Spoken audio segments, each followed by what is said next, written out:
হ্যাঁ। তুমি চলো ডালাই ডালে, আর আমাকে পাখনা নাই দিকে তুমি মনে করো আমরা পাতা ব্যথা চলতে পারবো না। ভাই ভাই ভাই হিজা আমার পালা বড় ছেড়ে দেন, 1 মাস পরে আমি সব টাকা দিয়ে দেবো, আমি নিজে গিয়ে আপনার বাড়িতে গিয়ে টাকাটা দেবো, দয়া করেন ভাই। আমি আমার সুদের টাকা পাইতেছি না, ওরকম ব্যথা করে, আমার ব্যথা হয়, কষ্ট হয়, সেম ব্যথাটা তোমার ওই জায়গায় হোক, এটা আমি চাই। আমার বাইক না এক কথার মানুষ, সুদের টাকার লগে লগে এটার আহার টাকাটা কিন্তু যোগ হইব। ঘোষণাটি সমাপ্ত হইল। ফাজিল চলো, তাজি আসো আসো। কই সুমি বানু,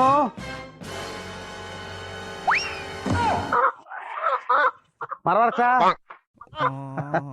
নতুন না, মনটা কি বেশি খারাপ সুমি বানু? ওরে পিরিত রে, মুখ যা যাবে একদম মধু চটকাছে, মন দেয় পাটা পুকুরটা বুকে একদম ঠিকসা দিই। এত গোসা কি লিগা, কি হয়েছে সুমি বানু কও? খবরটার নাম লিবা না।